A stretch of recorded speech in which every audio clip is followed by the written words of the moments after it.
ప్రయాగ్రాజ్లో జనవరి 13, 2025న ప్రారంభమైన మహాకుంభమేళా తొలి రోజునే సుమారు 150 కోట్ల మంది భక్తులు పవిత్ర స్నానాలు ఆచరించారు.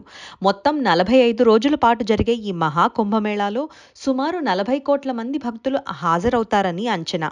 ఇది ప్రపంచ జనాభాలో సుమారు 5%కు సమానం. ఇదిలా ఉండగా ఈ కుంభమేళాలో అనేక ప్రత్యేక సాధువులు భక్తుల దృష్టిని ఆకర్షిస్తున్నారు. వారిలో కొందరి గురించి ఇప్పుడు మనం తెలుసుకుందాం. మొట్టమొదటిగా కబూతర్ వాలే బాబా.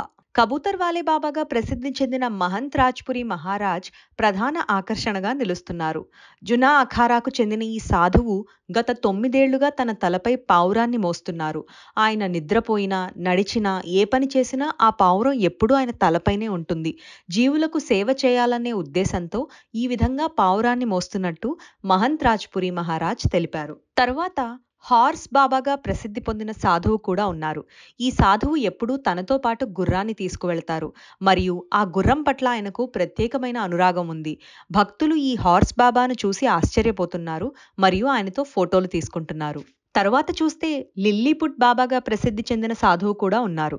ఈ సాధువు తన చిన్న ఎత్తు మరియు ప్రత్యేక రూపంతో భక్తులను ఆకర్షిస్తున్నారు. భక్తులు ఈ లిల్లీపుట్ బాబాను చూసి ఆశ్చర్యపోతూ ఆయనతో కూడా ఫోటోలు తీసుకుంటున్నారు. అలాగే కండల బాబాగా ప్రసిద్ధి పొందిన ఆత్మ ప్రేమ్గిరి మహారాజ్ ప్రధాన ఆకర్షణగా నిలిచారు. సుమారు 7 అడుగుల ఎత్తుతో బలమైన కండరాలతో ఈ రష్యా సంతతికి చెందిన సాధువు తన ప్రత్యేక రూపంతో ప్రసిద్ధి పొందారు. మునుపు రెస్లర్గా ఉన్న ఆయన హిందూ మతాన్ని స్వీకరించి నేపాల్లో నివసిస్తున్నారు. ప్రస్తుతం జునా అఖారాకు చెందిన సభ్యుడైన ఆత్మ ప్రేమ్గిరి మహారాజ్ మహాకుంభమేళాలో భక్తులను ఆకర్షిస్తున్నారు. ఇంకా గోల్డెన్ బాబాగా ప్రసిద్ధి పొందిన కేరళకు చెందిన సనాతన ధర్మ ఫౌండేషన్ చైర్మన్ తన ఒంటిపై సుమారు 6 కిలోల బంగారు ఆభరణాలు ధరించి మహాకుంభమేళాలో ప్రత్యేక ఆకర్షణగా నిలిచారు. వివిధ దేవతలకు గుర్తుగా ఈ ఆభరణాలను ధరిస్తున్నట్లు ఆయన తెలిపారు. అలాగే ఐఐటి బాబాగా ప్రసిద్ధి పొందిన అభయ్ సింగ్ ప్రధాన ఆకర్షణగా నిలిచారు. ఆయన ఐఐటి ఖరగ్పూర్లో ఏరోస్పేస్ ఇంజనీరింగ్లో పట్టభద్రుడై ఆధ్యాత్మికత వైపు వెళ్లి సాధువుగా మారారు.